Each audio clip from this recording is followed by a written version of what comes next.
का question number 2 करना चाहते हैं, जिसमें हम फैक्टराइज करेंगे इक्वेशंस को और उनके सॉल्यूशन फाइंड आउट करेंगे। तो फैक्टराइज का तरीका क्या है ये हम देखते हैं कि किस तरीके से हम फैक्टराइज कर सकते हैं। अब सबसे पहले हमने क्या ये हमारे पास एक इक्वेशन है x² - x - 20। तो हमने देखना है कि यहाँ पे लीडिंग कोफिशिएंट मतलब x² के साथ कोफिशिएंट क्या है, तो हमारे पास है 1 और इसका कांस्टेंट देखना है, हमने हमारे पास है 20, इन दोनों को मल्टीप्लाई किया तो 20 हो गया। हमने इसको मुख्तलिफ टेबल्स जो है परफॉर्म कर लेते हैं कि 10 2s are 20, 5 4s are 20। तो इसी तरीके से हमने बना लेना है। हमने देखना है कि इन टेबल में से कौन सा टेबल प्लस करने से या सब्ट्रैक्ट करने से हमारे पास दरमियान वाली वैल्यू बनती है। तो देखते हैं हमारे पास इसको करके हम देखते हैं x² - 5x + 4x - 20 = 0। ये 5x हमने ले लिया और इसको हमने 4x ले लिया। अब -5x + 4x करें तो -5x आंसर आता है हमारा यहाँ पे। तो इसका मतलब है हमने इस इक्वेशन को रीअरेंज किया है इस तरीके से। तो यहाँ पे हम x कॉमन ले लेते हैं, x - 5, और यहाँ पे 4 कॉमन लेते हैं तो x - 5 0 = 0। सो अब यहाँ पे x - 5 है, यहाँ पे x - 5 है, तो ये वाला फैक्टर हम कॉमन ले लेते हैं, x - 5 × x + 4 which is equal to 0। अब हम यहाँ से वैल्यूज ले लेते हैं, x - 5 = 0, so x is equal to 5 and x + 4 which is equal to 0, so x is equal to -5। अब ये क्वेश्चन हम सॉल्व कर लिया, तो हम इसको अब सॉल्यूशन सेट की फॉर्म में लिखना चाहते हैं, तो हम लिखेंगे -4 × 5। तो ये हमारा इसका सॉल्यूशन सेट है। इसको फैक्टराइज करने के फैक्टराइज करने के बाद हमारे पास ये वाली वैल्यूज आई हैं जिसको हमने सॉल्यूशन सेट की फॉर्म में लिख लिया है। तो यही हमारा आंसर है इस क्वेश्चन का। स्टूडेंट, अब हम क्वेश्चन का सेकंड पार्ट करना चाहते हैं, जो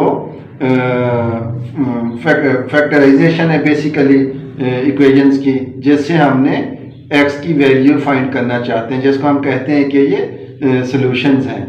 तो इसको हम ये 3y² = y × y - 5। यहाँ पे अब स्टूडेंट क्या है कि y की बजाय यहाँ पे x की बजाय यहाँ पे y लिखा हुआ है, तो ये z भी हो सकता था, कोई और वैल्यू भी हो सकती थी। तो इसको हम यूं लिखेंगे 3y² = y² - 5y। अब ये y² इसको यहाँ पे लेके आएंगे, y² ये +5y हो जाएगा which is equal to 0। अब 3y² - y² तो 2y² बन गया +5y = 0। अब यहाँ पे हम y कॉमन ले सकते हैं, ये 2y और यहाँ पे हमारे पास 5। अब चूंकि ये जो y है मतलब फर्स्ट फैक्टर का, ये भी 0 के इक्वल है, y = 0 और 2y + 5 = 0। 2y = -5, 2y = -5 और यहाँ 2 हम ले आते हैं। तो ये हमारे पास इसका सॉल्यूशन सेट बना है। सॉल्यूशन सेट हम यूं लिख सकते हैं 0, -5/2। तो दोबारा से बताता हूं, अब x की यहाँ पे x की जगह y यूज किया है क्वेश्चन में। ये 3y² है, इसको इससे मल्टीप्लाई करेंगे y² हो जाएगा, 5 को y से मल्टीप्लाई करेंगे -5y हो जाएगा। इसी तरीके से 3y² - y², तो ये 2y² हो गया +5y। अब इसमें से और इसमें से y कॉमन ले सकते थे, तो यहाँ पे आ गया हमारे पास 2y + 5, चूंकि ये y बाहर आ चुका है। अब ये y जो है = 0 है, और ये वाला पूरा फैक्टर भी इक्वल टू 0 है, अलग अलग कर लेंगे। y इज इक्वल टू 0, एक वैल्यू हम फाइंड कर चुके y की। अब यहाँ पे 2y plus 5 is equal to 0। अब 5 को यहाँ पे लेके आ गए, -5 हो गया, और ये वाला 2 यहाँ पे लेके आए, तो वैल्यू क्या बन गई, y is equal to -5/2, y is equal to -5/2। इसको हमने सॉल्यूशन सेट की फॉर्म में लिख लिया। अब हम क्वेश्चन नंबर 2 का थर्ड पार्ट कर रहे हैं, जो इस तरीके से है 4 - 32x is equal to 17x। अब चूंकि हमने इसको पॉजिटिव लेना है x² की वैल्यू को, इन वैल्यूज को हम इधर लेके आते हैं, यहाँ लेके आएंगे तो ये वैसे लिखेंगे और ये वाला 32x हो जाएगा और ये -4 हो जाएगा, क्योंकि इन वैल्यूज को हम यहाँ पे लेके आए हैं। जब ये 4 है तो ये इधर आके -4 हो जाएगा और -32 इधर आके +32x ही रहेगा। तो अब हमने उसी तरीके से कि लीडिंग कोएफिशिएंट को और कांस्टेंट टर्म को हमने मल्टीप्लाई करना है, 17 × 4, तो ये क्या हो जाएगा, 68 हो जाएगा। अब हम इसके मुख्तलिफ टेबल्स इस तरीके से पढ़ते हैं, 34 2 68, तो ये वाला इस पे हो सकता है। तो यहाँ पे लिखेंगे 17x² plus 34x -2x -4 which is equal to 0। अब ये देखिए स्टूडेंट, 34x -2x 2 अगर सब्ट्रैक्ट करते हैं तो वही चीज़ हमारे पास दोबारा से रिजल्ट मिलता है हमें। इसका मतलब है कि हमने रीअरेंज किया है इस इन फैक्टर्स के थ्रू। तो यहाँ पे हम 17x कॉमन लेते हैं तो ये हमारे पास बनेगा x + 2, और यहाँ पे 2 कॉमन लेते हैं तो ये हमारे पास बनेगा x + 2 which is equal to 0। अब चूंकि यहाँ पे -2 कॉमन लिया है तो ये +2 हो जाएगा। अब ये और ये कॉमन ले लेते हैं, x + 2 into 17x - 2 which is equal to 0. So x + 2 is equal to 0, x is equal to -2 and 17x - 2 is equal to 0.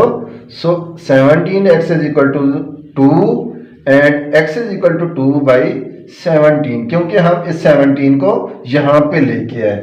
तो ये इसका हम सॉल्यूशन सेट इस तरीके से लिखेंगे, -2 2/17।